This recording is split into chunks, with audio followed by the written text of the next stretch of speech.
السلام علیکم لسنرز، آج جو میں ناول ریڈ کرنے جا رہی ہوں وہ ہے ماسیل، جو کہ تحریر ہے نور راجپوت کی۔ چلیے شروع کرتے ہیں اس کی قسط نمبر 26۔ واپسی کا سفر۔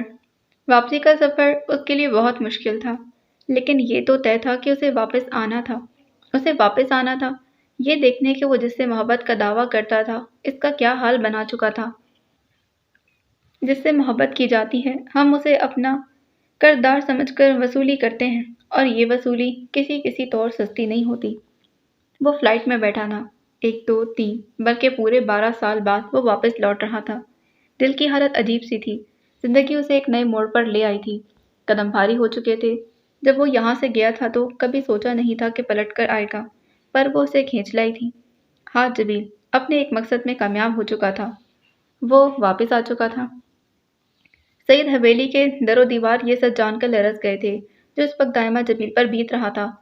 وہ بے یقینی سے کبھی ضیاء جبیل، کبھی حیدر جبیل، تو کبھی اپنی ماں کو دیکھ رہی تھی جو اسی کی طرح حیران تھی۔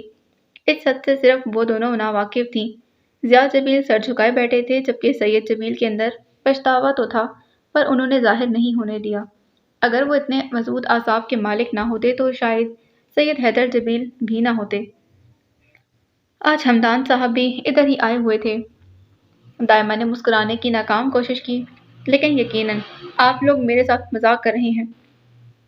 اس کے چہرے پر موت کی سی زردی تھی، یوں جیسے اس کے جسم کا سارا خون نچوڑ لیا گیا ہو۔ نہیں دامی، یہی سچ ہے بیٹا، جسے تم عبدل سمجھی وہ ہاتھ ہے۔ سید جبیل ہی یہ ہمت کر سکتے تھے۔ دائمہ کے اندر چھن سے کچھ ٹوٹا تھا۔ ماہین حمدان نے پہلے سید جبیل اور پھر اپنے باپ حمدان صاحب کو دیکھا۔ وہ بھی سچ سے واقف تھے۔ حمدان صاحب نظریں چرا گئے، وہ پوری طرح سے بچ چکے تھے۔ ان کی 2 بیٹیاں ماہی اور حانم جبیل خاندان میں ہی بیاہی گئی تھیں۔ دائمہ اور ہاد ان کے نواسی نواسہ تھے۔ وہ کس کا ساتھ دیتے؟ دائمہ کو سچ بتا دیتے تو ہاد کا کیا ہوتا؟ آپ سب لوگوں نے مل کر مجھے دھوکہ دیا۔ اس کی آواز لرز رہی تھی۔ اس کے لیے یہ خیال ہی روح فرساں تھا کہ وہ شخص جس کو منگیتر سمجھ کر سالوں سے محبت کرتی آ رہی تھی، وہ شخص دراصل اس کا منگیتر تھا ہی نہیں، وہ عبدل تھا ہی نہیں، وہ تو ہاتھ تھا۔ دامی بیٹا، بات سمجھنے کی کوشش کرو، ضیاء جبیل نے پیار سے پچکارا۔ بڑے بابا آپ بھی، وہ متورم آنکھیں لیے بولی۔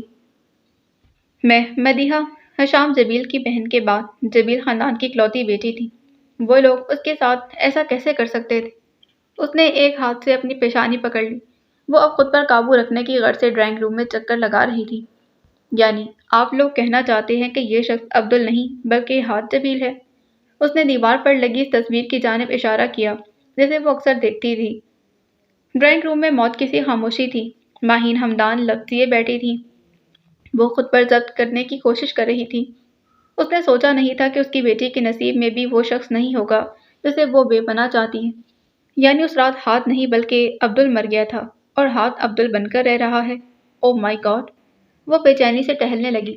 اس کے ہاتھ کانپ رہے تھے، لب خشک پڑ چکے تھے اور گلے میں کانٹے چبھائے تھے۔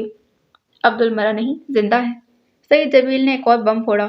یہ بات سن کر دائمہ نے حیرت سے انہیں دیکھا، اور پھر وہ بے ساختہ ہنستی تھی۔ وہ ہنستی گئی۔ اس کی ہنسی میں ایک بین تھا، درد تھا۔ کیا آپ لوگوں کو بیٹے اتنے عزیز ہیں کہ آپ اپنی بیٹیوں کے ساتھ اتنا بڑا دھوکہ کریں؟ اس کے لہجے میں زہر سا گھل گیا تھا۔ وہ سارے اس کے مجرم تھے جو خاموش بیٹھے تھے۔ ابو حذیفہ، دائمہ اور ادھم کا بڑا بھائی اس وقت حویلی میں نہیں تھا، اور یقیناً وہ بھی سچ سے ناواقف ہوگا۔ حالات ہی کچھ ایسے تھے، ہم سچ سامنے نہیں لا سکتے تھے۔ اور میرا کیا؟ میں کہاں جاؤں؟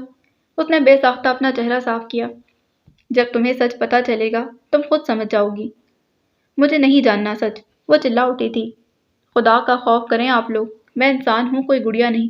وہ رو دی تھی۔ کبھی معاف نہیں کروں گی آپ لوگوں کو، وہ روتے ہوئے کہتی وہاں سے بھاگی تھی۔ ماہین حمدان کے تو جیسے الفاظ کسی نے سلب کر لیے تھے، وہ پتھر کی مورت بنی بیٹھی رہی۔ ڈرائنگ روم میں بیٹھے 3 بوڑھے مردوں کے کندھوں پر ڈھیروں بوجھ تھا۔ یہ تبھی کم ہو سکتا تھا جب ہاتھ جبیل سب ٹھیک کر دیتا۔ سب نے مجھے دھوکہ دیا، آپ تو بتا سکتے تھے نا، مجھے کتنا مان تھا آپ پر۔ وہ ہاتھ کو کال میں لائے بے طرح رو رہی تھی۔ ہاتھ خاموشی سے اسے سنتا رہا۔ میں نے کوشش کی تھی، مجھے بتائیں میں اب کیا کروں؟ میرے لیے تو سب کچھ آپ ہی ہیں۔ روتے ہوئے اس کا اظہار کرنا کسی بھی مرد کی دھڑکنیں تیز کر سکتا تھا، پر مقابل ہاتھ جمیل تھا جس کا دل دھڑکتا ہی نہیں تھا۔ دھڑکا بھی تھا تو دائمہ کے لیے بالکل بھی نہیں۔ میں عبدل نہیں دائمہ، ہاتھ ہوں میں۔ مجھے فرق نہیں پڑتا، میں نے شخصیت سے محبت کی ہے، نام سے نہیں۔ تم میرے لیے قابل احترام ہو اور کچھ بھی نہیں۔ ہاتھ جمیل نے اس کا دل توڑ دیا تھا، بالکل ویسے ہی جیسے حشام جمیل نے ماہین ہمدان کا توڑا تھا، اور پھر اسے بھی تو اس کی محبت کبھی نہ ملی۔ میں کسی کو بھی معاف نہیں کروں گی، آپ کو بھی نہیں۔ وہ فون بند کر گئی تھی جبکہ تھکن سے چور ہاتھ نے آنکھیں بند کر لی تھیں۔ اسے ابھی بہت ضروری کام کرنا تھا۔ چلو اچھا تھا دائمہ کو سچ پتہ چل چکا، ویسے بھی وہ اس کے لیے کزن سے بڑھ کر کچھ بھی نہیں تھی۔ وہ ساری رات سو نہیں پائی تھی۔ نیند کیسے آتی ہے جب آنکھیں بے تحاشا آنسو بہا رہی تھیں۔ موسم ویسے ہی خراب تھا، سعید حویلی میں موت کا سا سناٹا تھا۔ وہ کمزور دل لڑکی نہیں تھی لیکن اسے دھوکہ اس کے اپنوں نے ہی دیا تھا۔ اس کے لیے برداشت کرنا کافی مشکل تھا۔ جانے وہ کتنی دیر تکیے میں منہ دیے روتی رہی۔ جب اسے بادل گرجنے کی آواز سنائی دی تو وہ اٹھ کر کھڑکی میں آ کھڑی ہوئی۔ اس کی آنکھیں بے تحاشا سوجی ہوئی تھیں۔ ماہین کتنی ہی دیر اس کے دروازے پر دستک دیتی رہی پر اس نے دروازہ نہیں کھولا۔ وہ اپنی ماں کو بھی قصوروار سمجھ رہی تھی۔ وہ کھلی کھڑکی سے بادلوں سے ڈھکے آسمان کو دیکھتی رہی۔ جانے کتنی دیر وہ ویسے ہی کھڑی رہی۔ ہاتھ کا چہرہ ایک پل کو اس کی نظروں سے دور نہیں ہوا تھا۔ ہوش میں تب آئی جب بارش شروع ہوئی۔ اس کے کمرے سے حویلی کے گیٹ کا منظر صاف نظر آتا تھا۔ گیٹ سے اندر داخل ہوتے ہی لمبی روش تھی اور دونوں جانب لان بنا ہوا تھا۔ اچانک اس کی نظر گیٹ پر پڑی۔ گیٹ سے اندر آتی روش پر کوئی کھڑا تھا۔ اسے گمان ہوا جیسے وہ ادم جبیل تھا۔ اس نے سر کھڑکی سے باہر نکال کر دیکھا تو ساکت رہ گئی۔ چھوٹا سا بیگ کندھے پر ڈالے وہ بارش میں کھڑا بھیگ رہا تھا۔ وہ یہاں تک تو آ گیا تھا پر شاید اندر جانے کی ہمت نہیں تھی۔ ادم بھائی، وہ زور سے چلائی اور پھر دروازے کی جانب بھاگی۔ وہ وہیں کھڑا تھا۔ سعید حویلی کے سبھی ملازم پرانے تھے، سب نے اسے پہچان لیا تھا اور دائمہ بھی اسے ٹی وی پر دیکھ چکی تھی۔ وہ ننگے پاؤں سیڑھیاں اترتی باہر کی جانب بھاگ رہی تھی۔ ماہین ابھی تک ڈرائنگ روم میں بیٹھی تھی۔ اس نے جب دائمہ کو یوں پاگلوں کی طرح بھاگتے دیکھا تو گھبرا کر اس کے پیچھے لپکی۔ دامی، کدھر جا رہی ہو؟ ماہین کی آواز سے پوری حویلی میں جیسے بھونچال آ گیا تھا۔ سب کے کمروں کے دروازے کھل چکے تھے۔ ملازم چوکنے ہو گئے۔ وہ پورچ عبور کرتی اب لان میں پہنچ چکی تھی۔ ادم وہیں کھڑا تھا۔ واپسی کا سفر اس کے لیے کس قدر مشکل تھا یہ وہی جانتا تھا۔ وہ پوری طرح بارش میں بھیگ چکا تھا۔ وہ پھولے سانس کے ساتھ اس کے سامنے جا کھڑی ہوئی۔ ادم بھائی، اس نے آنسوؤں کا نمکین پانی بارش کے بوندوں میں گھل مل گیا تھا۔ ادم نے سالوں بعد کسی رشتے کی محبت کو محسوس کیا تھا۔ نہ چاہتے ہوئے بھی اس کی آنکھوں میں پانی بھر آیا تھا۔ وہ اس کے گلے لگ گئی تھی۔ پتہ ہے میں نے آپ کا کتنا انتظار کیا۔ ہم سب نے۔ وہ جیسے ہی الگ ہوئی تو ادم کی نظر کچھ فاصلے پر کھڑی ماہین پر پڑی۔ وہ اس کی ماں تھی جس نے تھوڑی سی لاپرواہی کی ایک لمبی سزا کاٹی تھی۔ وہ بے یقینی سے ادم کو دیکھ رہی تھی، یوں جیسے یہ سب خواب ہو۔ کتنے سال گزر گئے تھے، کتنے سال۔ وہ اپنے بیٹے کو دیکھنے کو، اس کی آواز سننے کو، اسے محسوس کرنے کو ترسی تھی۔ اس کا یہ بیٹا فزیکلی کمزور تھا، بچپن سے دمے کا شکار تھا۔ وہ ہر رات یہی سوچ کر روتی تھی کہ جب اسے دمے کا اٹیک ہوتا ہوگا تو وہ کیسے خود کو سنبھالتا ہوگا۔ وہ دائمہ سے الگ ہوتا اپنی ماں کی جانب بڑھا، جس سے وہ اس لیے نفرت کرتا آیا تھا کہ وہ اس کے باپ سے ویسی محبت نہیں کر پائی تھی جیسی اس کا باپ اس کی ماں سے کرتا تھا۔ اسے اپنی ماں ہمیشہ بے وفا لگی تھی، پر وہ یہ نہ جان سکا کہ اس کی ماں نے پوری زندگی بیوگی میں گزار دی اور اپنے بیٹے کا انتظار کرتے کرتے ماں۔ سالوں بعد اس کے لبوں سے یہ لفظ پھسلا تھا۔ وہ اس کی جانب بڑھا پر ماہین لڑکھڑا کر ایک جانب گر گئی تھی۔ اگر وہ تیزی سے لپک کر اسے نہ پکڑتا تو وہ زمین بوس ہو جاتی۔ سعید حویلی کا ماحول ایک دم ہی بدل گیا تھا۔ جہاں سوگ کا سا سما تھا وہاں اب سب کے چہروں پر خوشی اور حیرانی تھی۔ ماہین ہمدان تو اسے وہاں دیکھ کر صدمے میں ہی چلی گئی۔ آئی ایم سوری مام، میں نے بہت دیر کر دی۔ وہ ماہین کا ہاتھ تھامے بیٹھا تھا جب ماہین اس کے چہرے کو بار بار چھو کر دیکھ رہی تھی۔ وہ پہلے سے کافی کمزور ہو گیا تھا لیکن ان سب کے لیے تو ٹین ایج کے لحاظ سے اب بہت بہتر تھا۔ میں نے بہت انتظار کیا تمہارا ادم۔ ماں ماں ہوتی ہے، بچہ کیسا بھی ہو، کتنا بڑا جواری یا نشئی کیوں نہ ہو، ماں کے لیے وہ اس کا بچہ ہی ہوتا ہے۔ بھائی تو یہاں سے جا کر ماسیل بن گئے، وہی جو بننا چاہتے تھے۔ دائمہ نے کہا تو وہ ہولے سے مسکا دیا۔ میں محصیل نہیں ہوں اب۔ سب ختم ہو چکا ہے، میں اب صرف ادھم ہوں، آپ کا بیٹا۔ اس نے ماہین کے ہاتھ پر بوسہ دیا۔ اب تو نہیں جاؤ گے نا؟ وہ التجائی نظروں سے اسے دیکھتے پوچھنے لگی۔ وہ کہنا چاہتا تھا، پتہ نہیں یہاں کب تک رکھ پاؤں گا، پتہ نہیں یہاں کب تک رک پاؤں گا، پتہ نہیں منزل تک پہنچ پاؤں گا بھی یا نہیں، لیکن اس نے صرف نام میں گردن ہلا دی کہ وہ اب کہیں نہیں جائے گا۔ دائمہ کچھ دیر کے لیے اپنا سارا دکھ درد بھول گئی تھی۔ اسے یاد رہا تو بس اتنا کہ اس کا بھائی لوٹ آیا تھا، ادم جبیل، سعید حویلی کا ایک اور وارث لوٹ آیا تھا۔ قسم لے لو مجھ سے، لیکن میں نہیں جانتا ایمان کہاں ہے۔ کرسی سے بندھے مشارف کی حالت خراب ہو چکی تھی۔ تو تم وہاں کیا لینے گئے تھے؟ تم اس کے اپارٹمنٹ کیا لینے گئے تھے؟ ہڈی میں چھپے آدھے چہرے والے شخص نے سرد لہجے میں سوال کیا۔ مشارف نہیں جانتا تھا وہ کون تھا۔ اس کی بدقسمتی کہ وہ ایمان کے اپارٹمنٹ گیا تھا، پر واپسی پر کسی نے اسے اغوا کر لیا۔ جب ہوش آیا تو خود کو کرسی کے ساتھ بندھا پایا تھا۔ اسے یہاں قید ہوئے 24 گھنٹے گزر چکے تھے۔ ہڈی والا شخص جو بھی تھا، مشارف کو اس سے خوف محسوس ہو رہا تھا۔ میں مشارف نے تھوک نکلا۔ تمہارا اس سے کوئی رشتہ نہیں، تم اس سے ہر رشتہ ختم کر چکے ہو، پھر وہاں جانے کا کیا مقصد؟ وہ اس کی کرسی کے گرد گھوم رہا تھا۔ ٹوڈما اس کمرے میں بس اتنی سی روشنی تھی جس میں مشارف کو وہ شخص چلتا پھرتا نظر آ رہا تھا۔ اس سے زیادہ کچھ بھی نہیں۔ میں اس سے بدلہ لینا چاہتا تھا، میں غلط ارادے سے گیا تھا پر وہ مجھے نہیں ملی۔ جان بچانے کے لیے اس نے سچ بولنا ضروری سمجھا۔ کس بات کا بدلہ؟ اور مہینوں بعد کیوں یاد آیا؟ وہ ایک دم سے پلٹتے ہوئے اس کے اوپر جھکا۔ مشارف کانپ گیا تھا۔ اسے یوں لگا جیسے دل پسلیاں توڑ کر باہر نکل آئے گا۔ اسے کچھ بولا ہی نہیں گیا۔ بولو، وہ دھاڑا۔ اس نے مجھے خود کو چھونے نہیں دیا، اس نے مجھے ریجیکٹ کیا۔ میں اس کے الفاظ درمیان میں ہی رہ گئے تھے۔ ہڈی پہنے شخص نے اس کی گردن دبوچ لی۔ خبردار جو ایمان کا خیال بھی دل میں لائے، خبردار جو کبھی اس کے بارے میں سوچا، یاد رکھنا میری نظریں تم پر ہمیشہ سے ہیں۔ اس نے گرفت تیز کی تو مشارف کی آنکھیں ابل آئی تھیں۔ وہ اب نامے گردن ہلا رہا تھا۔ اس نے جھٹکے سے چھوڑ دیا، پر وہ ابھی اسے آزاد کرنے کا ارادہ نہیں رکھتا تھا، اسی لیے اسے چھوڑ کر کمرے سے باہر نکل گیا، پر جاتے ہوئے اس کا منہ بند کرنا نہیں بھولا تھا۔ کمرے میں اندھیرا بڑھ گیا تھا۔ وہ بولنے کی کوشش کر رہا تھا، پر آواز گلے میں ہی دم توڑ گئی تھی۔ وہ اسٹور روم کا دروازہ بند کرتا اپنے کمرے میں آ گیا تھا۔ اس نے جھٹکے سے ہڈی اتار دی تھی۔ وہ ہاتھ تھا جو گہرے گہرے سانس لیتا خود کو نارمل کرنے کی کوشش کر رہا تھا۔ مشارف کی باتوں نے اس کے جسم میں عجیب بے چینی بھر دی تھی۔ وہ بے چینی سے ادھر ادھر ٹہلنے لگا۔ وہ ایک مشہور سنگر بن چکا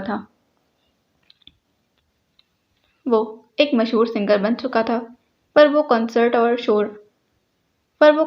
اور شوز اپنے مرضی سے ہی کرتا تھا۔ کبھی کبھی وہ ہفتوں غائب رہتا، اور جب کبھی اسٹیج پر آتا تو آگ ہی لگا دیتا۔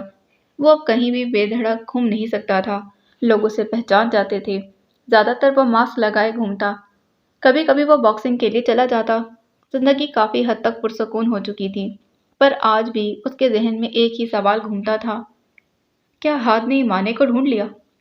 اس دن اس کا شو تھا، وہ اسٹیج پر پرفارم کر رہا تھا جب اس کی نظر ایک عجیب شخص پر پڑی۔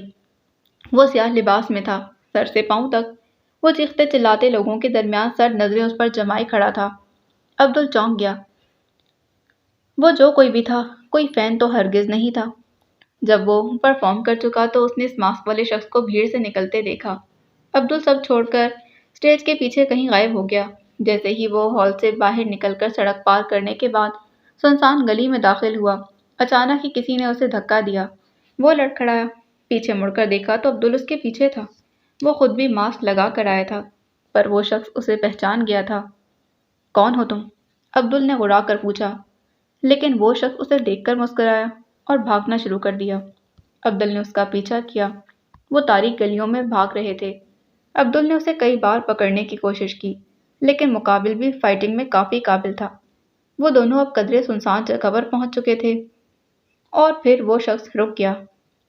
میں تم سے پوچھ رہا ہوں، کون ہو تم؟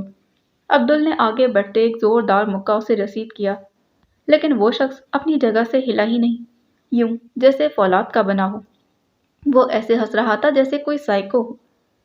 تم سے پوچھ رہا ہوں، وہ پھر آگے بڑھا اور دوسرا مکہ مارنے کے لیے ہاتھ گھمایا ہی تھا جب اس شخص نے اس کا ہاتھ فضا میں پکڑ لیا۔ کوئی فائدہ نہیں، کیوں اپنی انرجی ضائع کر رہے ہو؟ اس کے کہنے کا انداز ایسا تھا کہ عبدل کے جبڑے بھیج گئے۔ صرف یہ بتاؤ کہ تم ہاد ہو یا عبدل؟ اور یہ بات سنتے ہی عبدل ٹھٹکا۔ آخر کون تھا وہ شخص؟ عبدل نے دوسرا ہاتھ بڑھا کر اس کا نقاب اتارنا چاہا پر اس شخص نے اس کا دوسرا ہاتھ بھی پکڑ لیا۔ عبدل نے زوردار لات اس کے پیٹ میں ماری۔ وہ لڑکھڑا کر پیچھے ہوا۔ میں نے کہا نا، مجھے مارنے کا کوئی فائدہ نہیں، الٹا تم نقصان اٹھاؤ گے۔ وہ پھر سے بولا۔ تم ہو کون؟ عبدل اور ہاتھ کے بارے میں کیا جانتے ہو؟ میں تو یہ بھی جانتا ہوں کہ تم اپنے باپ کو ڈھونڈ رہے ہو، ملنا چاہو گے ان سے؟ اور عبدل ساکت ہوا۔ وہ کون شخص تھا جو اس کے باپ تک کو جانتا تھا؟ بکواس بند کرو اپنی، میرا باپ مر چکا ہے۔ عبدل کی بات سنتے ہی اس شخص نے کہکا لگایا۔ اوہ ریئلی؟ پھر تم انہیں ڈھونڈ کیوں رہے ہو؟ وہ عبدل کے قریب ہوتا سرگوشی نما آواز میں بولا، جبکہ عبدل بری طرح الجھ چکا تھا۔ میں کسی کو نہیں ڈھونڈ رہا، نہ میں کسی ہاتھ کو جانتا ہوں۔ اس نے ماننے سے انکار کر دیا۔ ٹھیک ہے، پھر جاؤ یہاں سے۔ ہاں، پر جب تمہارا ارادہ بدل جائے اور تم اپنے باپ سے ملنا چاہو تو بتا دینا، بلکہ اشارہ دینا، ہم سمجھ جائیں گے، کیونکہ تم ہماری نظروں میں ہو۔ ہم سے مراد کیا تھا؟ کون تھے وہ لوگ؟ عبدل ٹھٹکا۔ دوبارہ مجھے نظر مت آنا، ورنہ اچھا نہیں ہوگا۔ عبدل اسے وارن کرتا واپس پلٹ گیا، اور اس کا دل کر رہا تھا اسے اس شخص سے کہے، وہ فوراً اسے اس کے باپ کے پاس لے جائے۔ اس کا دل تیزی سے دھڑک رہا تھا۔ اس نے اپنی زندگی میں ایسے موڑ کی توقع نہیں کی تھی۔ اپنے باپ تک پہنچنا چاہتے ہو تو ہاتھ کو یہاں لے آؤ، اس شخص نے اونچی آواز میں کہا تو وہ لمحہ بھر کو رکا اور پھر چل دیا۔ ہاتھ ہاتھ ہاتھ، جانے وہ ہر جگہ کیوں تھا؟ اس کے سینے میں الاؤ جل اٹھا، لیکن وہ وہاں سے نکلتا چلا گیا۔ میں چاہتی ہوں تمہیں بتاؤں کہ کاش کوئی لفظ میری اذیت کے معیار پر پورا اترے تو میں تمہیں بتاؤں کہ درد اور تکلیف اس اذیت سے بہت چھوٹے لفظ ہیں جو میں محسوس کرتی ہوں۔ وہ کھوئے کھوئے انداز میں بیٹھی اذیت سے بھرے الفاظ کو کاغذ پر اتار رہی تھی۔ اس کا انداز ایسا تھا جیسے وہ یہ کام صدیوں سے کرتی چلی آ رہی ہو۔ جب کاغذ پر مزید جگہ نہ بچی تو اس نے وہ کاغذ فولڈ کیا اور لفافے کے اندر ڈال دیا تھا۔ پھر اس نے اس لفافے پر نام پتہ لکھا، ہاد جمیل، ایک خاص شخص کے نام جس نے مجھے عام بنا دیا۔ اس کے بیڈ پر ایسے اور بھی لفافے پڑے تھے۔ یہ شاید آخری خط تھا۔ اس نے ابھی تک ایک بھی خط بھیجا نہیں تھا۔ وہ لکھ لکھ کر اپنے پاس ہی رکھ رہی تھی۔ 2 ماہ ہاسٹل کے کمرے میں بند تھی۔ اس نے باہر نکل کر دنیا نہیں دیکھی تھی۔ اس کے پاس فون بھی نہیں تھا۔ اس کا کھانا اس کے کمرے میں آ جاتا تھا، جسے وہ کبھی کھا لیتی تو کبھی پڑا رہتا۔ پورے ہاسٹل میں اس کے بارے میں اب عجیب باتیں پھیلنے لگی تھیں۔ لوگ اسے نفسیاتی سمجھنے لگے۔ رات کو اس کمرے سے اکثر رونے کی اور کبھی زور زور سے ہنسنے کی آوازیں آتی تھیں۔ کچھ لڑکیاں اسے آصف زدہ سمجھ رہی تھیں۔ وہ وارڈن کو شکایت کر چکی تھیں کہ ایسی لڑکی کو ہاسٹل میں کیوں رکھا تھا جس کا رویہ بڑا ہی عجیب تھا، اور وارڈن نے اسے ہاسٹل سے نکالنے کا فیصلہ کر لیا تھا۔ حال سے منسوب۔ وہ تیزی سے ہسپتال کی راہداری میں آگے بڑھتا جا رہا تھا جب اس کا فون بج اٹھا۔ اس نے فون کال کو اگنور کر دیا، لیکن وہ پھر سے بجنے لگا تو اسے فون اٹھانا پڑا۔ سید جمیل کی کال تھی۔ السلام علیکم بابا جان، کیسے یاد کیا؟ وہ تیز تیز چلتا ان سے بات کر رہا تھا۔ وعلیکم السلام، کیوں برخوردار، میں اپنے پوتے کو یاد نہیں کر سکتا؟ سید جمیل کی آواز میں کافی بشاشت تھی۔ بالکل کر سکتے ہیں، میں ویسے ہی پوچھ رہا تھا۔ اسلام آباد سے کب واپس آ رہے ہو؟ تمہیں وہاں گئے 6 مہینے ہو گئے ہیں۔ ان کی بات پر وہ خاموش ہو گیا۔ وہ یہاں سے نہیں جا سکتا تھا جب تک وہ پوری طرح ٹھیک نہ ہو جاتی۔ وہ فی الوقت کسی کو میسر نہیں تھا۔ بس دعا کریں میں جلد آ سکوں۔ اس کی بات میں چھپا مطلب سید جمیل نہیں سمجھ پائے تھے۔ خیر، تمہیں شکریہ کہنے کے لیے فون کیا تھا۔ آخر تم نے اپنا وعدہ پورا۔ وہ الجھا۔ کیسا شکریہ؟ ادھم لوٹ آیا ہے، وہ واپس آ چکا ہے۔ اور ہاتھ وہیں رک گیا، یوں جیسے اس کے پاؤں زمین نے جکڑ لیے ہوں۔ اس کو یہاں آئے کافی وقت ہو گیا ہے۔ سوچا تھا تم آؤ گے، تمہیں سرپرائز دیں گے، پر مجھ سے انتظار نہیں ہوا۔ جب تم اسلام آباد گئے تھے وہ تبھی آ گیا تھا۔ اور ہاتھ کو جیسے یقین نہ ہوا۔ تم نے اپنا وعدہ پورا کر دکھایا، تم اسے لے آئے۔ ہاں جمیل، مجھے تم پر فخر ہے۔ اس نے بے ساختہ دیوار کا سہارا لیا۔ اگر وہ ٹیکنا لگاتا تو کھڑا نہ رہ پاتا۔ میرے جاننے میں آیا ہے کہ ادھم کسی لڑکی کو پسند کرتا ہے۔ کیا یہ وہی لڑکی ہے جس کی تصویریں تمہارے بندوں نے مجھے بھیجی تھی؟ اگر وہی ہے تو پتہ لگاؤ۔ میں چاہتا ہوں اب ادھم کی شادی ہو جائے تاکہ یہ دوبارہ کہیں نہ جا سکے۔ سعید جمیل اور بھی کچھ بول رہے تھے، وہ سننے کے قابل کہاں رہا تھا۔ اس کی نظر سامنے گلاس ونڈو سے نظر آتے اس وجود پر پڑی جو بے سد سو رہی تھی۔ ہاں، وہ واپس آ گیا تھا، پر اس کی قیمت ہاتھ کو ابھی چکانی تھی، بھاری قیمت، اور وہ چکا رہی تھی۔ اپنا آپ بھول کر، جس کی وجہ سے وہ واپس آیا تھا۔ اسے واپس لانے والے وہی دو تھے، اور وہ دونوں اپنی اپنی جگہ جس تکلیف سے گزر رہے تھے یہ سعید جمیل کبھی نہیں جان سکتے تھے۔ بہت بھاری قیمت چکائی ہے میں نے ادھم کو واپس لانے کی سعید جمیل۔ ایک ایسی لڑکی کو کھو دیا جس کی میں پہلی محبت تھا۔ وہ فون کو دیکھتا ہولے سے بڑبڑایا۔ اس کی جیکٹ اس کے بائیں بازو پر پڑی تھی۔ وہ چلتا ہوا ونڈو کے قریب آیا۔ وہ نشاور دواؤں کے زیر اثر سو رہی تھی اور اسے سوتے دیکھنا اس کا پسندیدہ مشغلہ تھا۔ دائمہ اپنے کمرے میں تھی جب ادھم اس کے پاس آیا۔ اس نے دروازے پر دستک دی۔ وہ لیپ ٹاپ کھولے کام کرنے میں مگن تھی۔ ادھم بھیا، اندر آ جائیں۔ اس نے لیپ ٹاپ سائڈ پر رکھ دیا۔ تو یہ تمہارا کمرہ ہے؟ وہ اتنے دنوں میں پہلی بار اس کے کمرے میں آیا تھا۔ وہ یہاں آ گیا تھا، پر یہاں کیسے رہ رہا تھا یہ وہی جانتا تھا۔ اسے نشے کی لت تھی۔ اکثر اس کی طبیعت اتنی خراب ہو جاتی کہ ڈاکٹر کو بلانا پڑتا۔ جمیل خاندان میں سب پریشان تھے لیکن خوش بھی تھے کہ اس کی یہ عادت آہستہ آہستہ چھوٹ رہی تھی۔ کبھی کبھی وہ بری طرح تڑپتا تھا، کبھی کبھی وہ بے ہوشی یا نیند کی حالت میں کچھ بولتا، کبھی کبھی کسی کا نام لیتا تھا۔ اب تک کسی نے اسے کوئی سوال نہیں پوچھا تھا۔ وہ ٹھیک رہا۔ حویلی میں ہی اس کا پورا علاج چل رہا تھا۔ اچانک اس کی نظر سائڈ ٹیبل پر رکھی اس تصویر پر پڑی جو کافی پرانی تھی۔ دائمہ چھوٹی سی تھی اور ایک سرخ دوپٹہ لے کر بیٹھی تھی۔ وہ بہت خوش نظر آ رہی تھی۔ اس کے دونوں ہاتھوں پر مہندی لگی تھی۔ یہ تمہارے پاس اب تک ہے؟ وہ تصویر اٹھا کر دیکھنے لگا۔ اسے دیکھ کر دائمہ مسکرا دی۔ یہ ہانم چچی کا دوپٹہ ہے جب بڑے بابا نے میری اور عبدل کی منگنی۔ وہ بولتے بولتے اچانک چپ ہو گئی۔ دل کو دھکا سا لگا۔ زخم ابھی تازہ تھا، اکثر اس سے خون رسنے لگتا۔ واٹ ربش! وہ استہزائیہ ہنسا، پر جیسے ہی اس کی نظر دائمہ پر پڑی وہ چونک گیا۔ دائمہ کے چہرے کا رنگ پیلا پڑ چکا تھا۔ Are you okay? اس نے دائمہ سے پوچھا تو وہ زبردستی مسکرائی۔ اب یہ مت کہنا کہ تم بچپن کے رشتے میں بندھی بیٹھی ہو۔ ادھم نے جیسے ہی کہا تو دائمہ نے سر جھکا لیا۔ اس کی آنکھوں میں آنسو آ گئے تھے۔ What the hell! اس نے دائمہ کے کندھے سے پکڑ کر بیڈ پر بٹھایا تھا۔ کیا ہوا ہے مجھے بتاؤ، ادھم نے پوچھا تو دائمہ نے اپنے آنسو چھپانے کی ناکام کوشش کی۔ ریلیکس ہو جاؤ دامی۔ اس کے کہنے پر دائمہ نے گہرا سانس لیا۔ کیا آپ بھی جانتے ہیں کہ عبدل زندہ ہے؟ سوال ایسا تھا کہ اس بار ادھم کے چہرے کا رنگ اڑا۔ وہ کیسے بھول سکتا تھا وہ شام جب اس نے ایمان کو عبدل کے ساتھ دیکھا تھا۔ اسے اپنے سینے کے مقام پر چبھن کا احساس ہوا۔ کتنا مشکل تھا اس تکلیف کو سہنا۔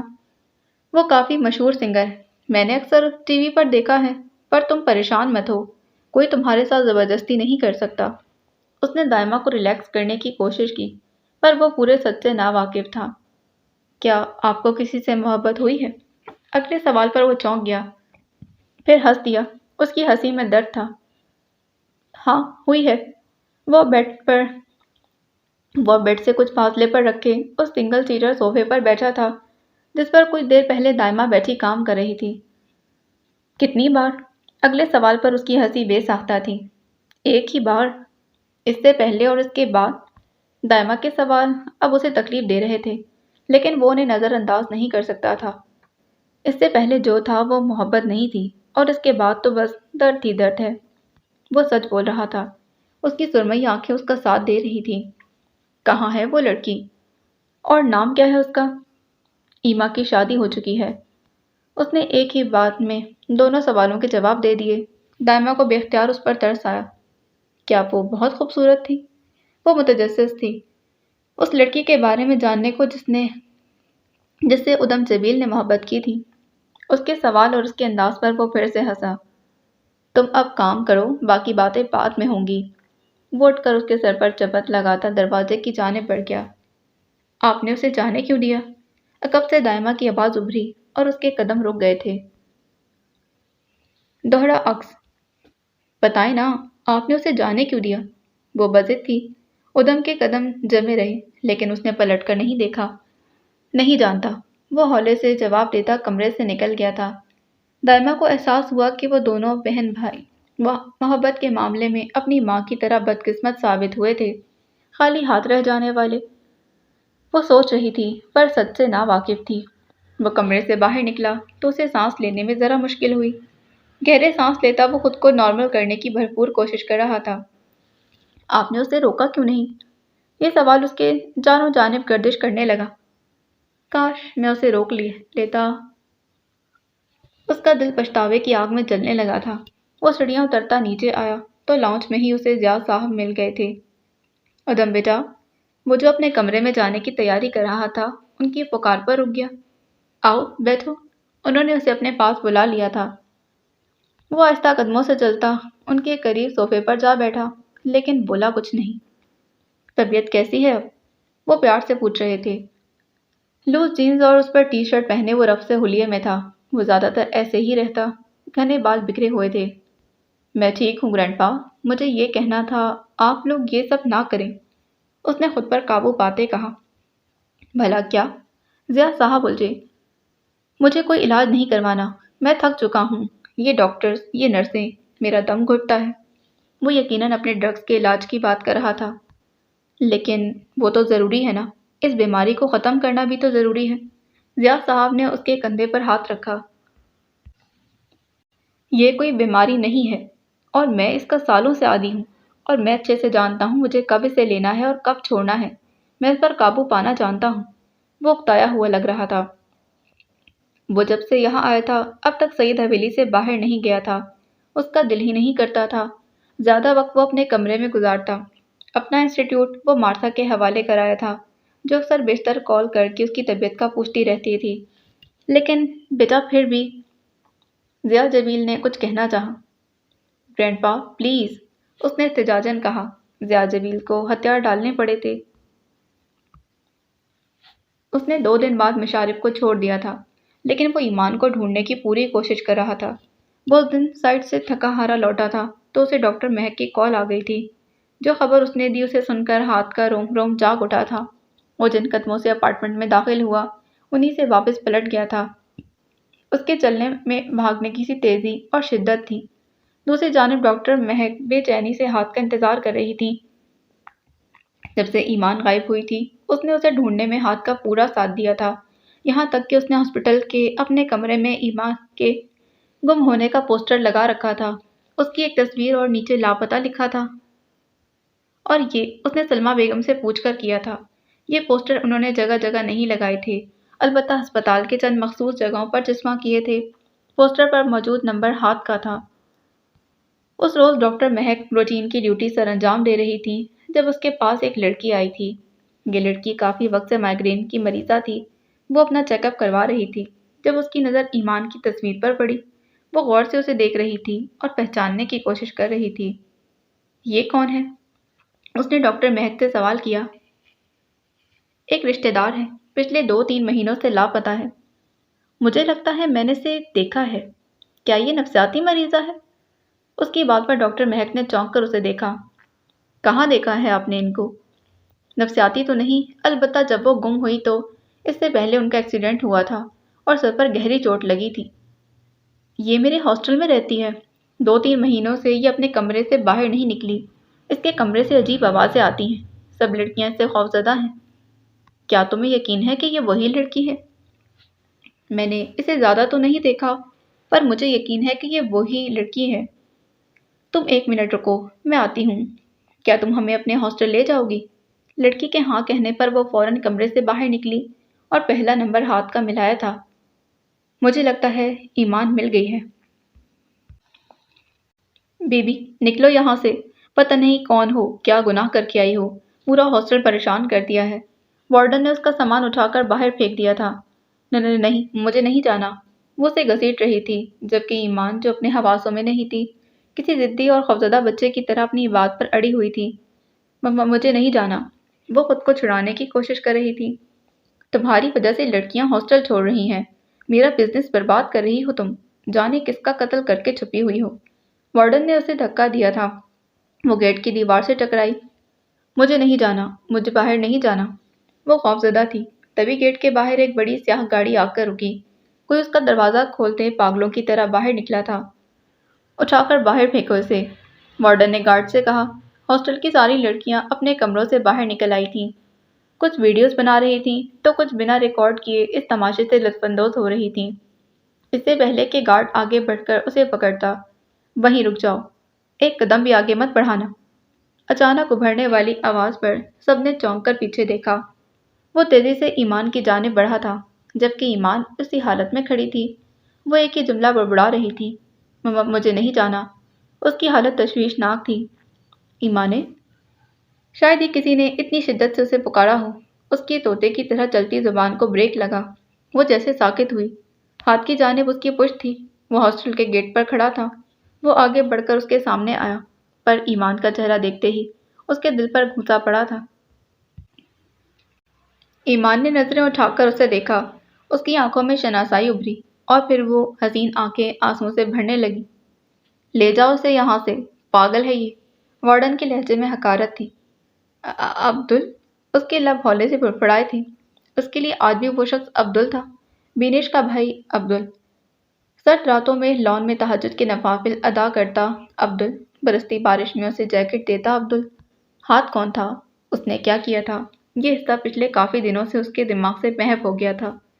تب سے جب اس نے آخری خط لکھا تھا، ماسیل، عبدل اور ہاتھ سب کے نقوش مٹنے لگے تھے۔ یاد تھا تو سلمیٰ بیگم کا اسے بے ایمان کہنا اور مسٹر گرے کی وجہ سے اپنے ایمان پر قائم رہنا، اور اگلے ہی پل وہ اس ہوش و حواس کی دنیا سے بیگانہ ہو کر اس کی جانب لہرا چکی تھی۔ ڈاکٹر مہک، پولیس کو کال کریں۔ اس کا انداز اتنا سرد تھا کہ وارڈن کو اپنی ریڑھ کی ہڈی میں سنسناہٹ محسوس ہوئی۔ پولیس؟ کس لیے؟ وہ فوراً چلائی۔ یو جسٹ شٹ اپ، اس نے گھبرا کر وارڈن سے کہا۔ اس کا چہرہ ضبط کے باعث سرخ ہو چکا تھا۔ وہ ایمان کو اٹھاتا گاڑی کی طرف لایا تھا۔ ڈاکٹر مہک نے گاڑی کی پچھلی سیٹ کا دروازہ کھولا۔ اس نے بڑی احتیاط سے ایمان کو لے جانے کے انداز میں سیٹ پر بٹھایا تھا۔ گاڑی کا دروازہ بند کرتا وہ وارڈن کے سامنے آیا۔ اس سامان میں سے ایک سوئی بھی گم ہوئی تو محترمہ نتیجے کی ذمہ دار آپ خود ہوں گی، وہ سرد و سپاٹ میں لہجے میں وارن کرتا۔ باقی سب پر ایک ٹھنڈی نگاہ ڈالتا گاڑی کی جانب بڑھا۔ تب تک ڈاکٹر مہک پولیس کو کال کر چکی تھی۔ کیا یہ شخص وہی ہے؟ اس ہی ہاتھ جبیل؟ کچھ لڑکیوں کو اس پر شبہ ہوا۔ بھلا ہاتھ جبیل جیسا شخص ایک عام سی لڑکی کے لیے کیوں آتا؟ وہ شخص جو آئے روز کسی نہ کسی وجہ سے خبروں میں گردش کرتا رہتا تھا، لڑکیوں کو شبہ ہو رہا تھا۔ وارڈن کے اب ہاتھ پاؤں پھول چکے تھے۔ ڈاکٹر مہک گاڑی میں بیٹھ چکی تھی۔ گاڑی اب تیزی سے ہاسپٹل کی جانب بھاگ رہی تھی۔ مہک نے اسے کبھی اس قدر بوکھلاہٹ کا شکار نہیں دیکھا تھا، نہ ہی اتنے غصے میں۔ وہ ایک ہاتھ سے گاڑی چلا رہا تھا جبکہ دوسرا ہاتھ بار بار چہرے پر پھیر رہا تھا۔ اسے ابھی تک وہ منظر نہیں بھولا۔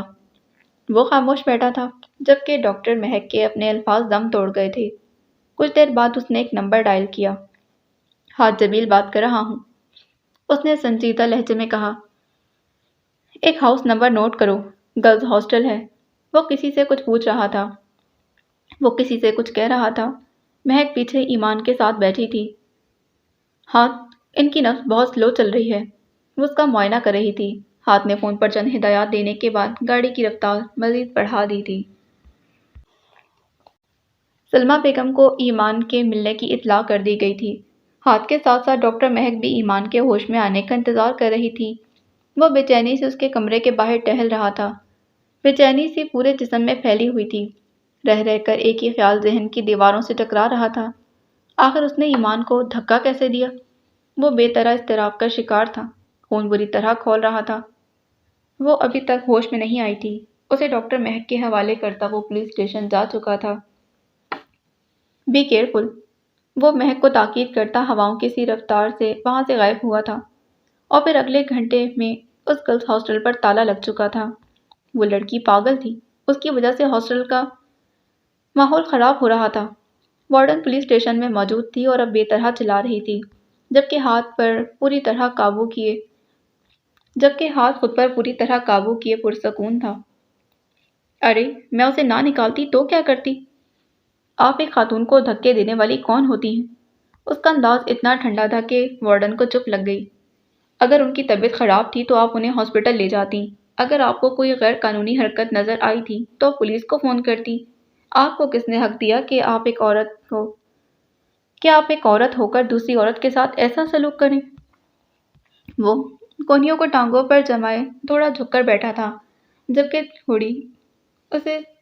جبکہ تھوڑی اسی ہاتھوں کی پشت پر ٹکی تھی اور گہری چمکتی آنکھیں وارڈن پر جمی تھیں۔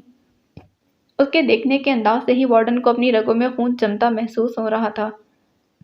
مسٹر جبیل، آپ فکر نہ کریں، ہم معاملہ سلجھا لیں گے، پولیس آفیسر نے اسے تسلی دی۔ معاملہ سلجھانا نہیں، مجھے انصاف چاہیے۔ ایک ایسا ہاسٹل جہاں لڑکیوں کے ساتھ حد آمیز رویہ رکھا جائے، وہ کسی طور ری اوپن نہیں ہوگا، اور اگر کسی نے ایسا کرنے کی کوشش کی تو اس پر میں خود کیس کروں گا۔ اس نے پولیس آفیسر کی آنکھوں میں آنکھیں ڈالتے کہا اور اٹھ کر باہر نکل گیا۔ جبیل خاندان سے کون واقف نہیں تھا، اور ہاد نے تو آج تک اپنے خاندان کے نام کا استعمال بھی نہیں کیا تھا۔ پیچھے سے وارڈن نے کچھ کہا تھا۔ محترمہ، یہ ویڈیو آپ کے خلاف کھلا ثبوت ہے، آپ جا کر ان خاتون سے معافی مانگیں جن سے آپ نے بدتمیزی کی ہے، تب ہی کچھ ہو سکتا ہے۔ آپ شکر کریں آپ کا ہاسٹل بند ہوا ہے۔ آپ کو مسٹر جبیل کے کہنے پر انتر نہیں کیا، ورنہ ابھی آپ سلاخوں کے پیچھے ہوتی۔ باقی اگلی قسط میں جانے سے پہلے چینل کو سبسکرائب کریں، ویڈیو کو لائک کریں، بیل آئیکن کو پریس کرنا ہرگز نہ بھولیں۔ ملتے ہیں اس کی اگلی ایپیسوڈ میں۔ اللہ حافظ۔